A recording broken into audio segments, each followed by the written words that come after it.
ഇന്നലെ എറണാകുളത്ത് നടന്നൊരു സംഭവത്തിൽ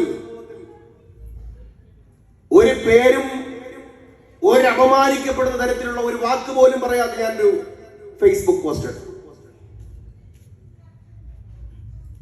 അദ്ദേഹത്തെ ഒരാളെ പേരുമില്ല. ഇന്നിപ്പോ പ്രത്യേക സ്ക്വാഡ് ഇറക്കിയിരിക്കുകയാണ് അത്രേ, അറസ്റ്റ് ചെയ്ത് ജയിലിടാൻ.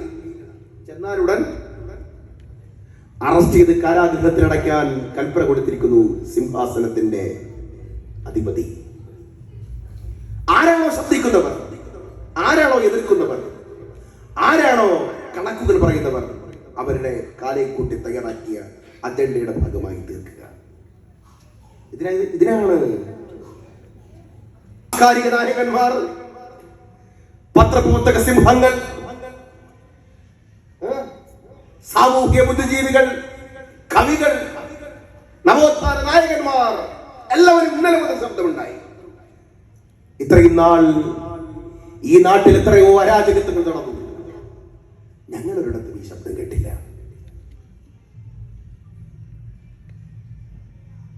ഒരു പാവം വീട്ടമ്മയെ വയനാട്ടിൽ കടുവ നിന്ന് പകുതി ഭക്ഷിച്ചിട്ടു.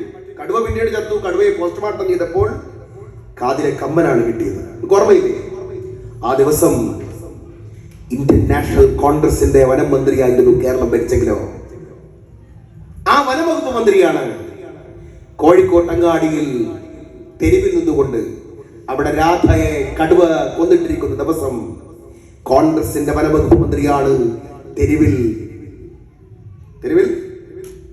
ക്യാബറെ പാട്ടുപാടി ആനന്ദിച്ചെങ്കിലോ. എന്തായിരുന്നല്ലോ പുകില്?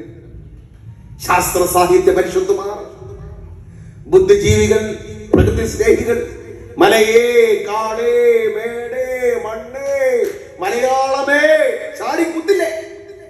എന്നിട്ട് അവർ പാടും, കാട്ടാക്കണ മുരുകന്മാർ പാടും, മനുഷ്യനാകണം മനുഷ്യനാകണം. കോൺഗ്രസേ, മനുഷ്യനാകണമെന്ന് പാടില്ലേ?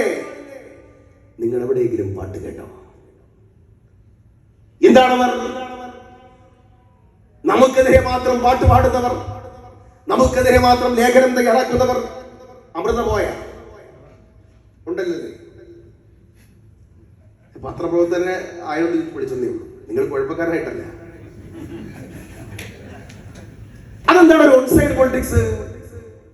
അവിടെയാണ് നിങ്ങൾ പ്രവാസികളോട് എനിക്ക് പറയാനുള്ളത്. നമുക്ക് നിങ്ങളെ ഉള്ളൂ.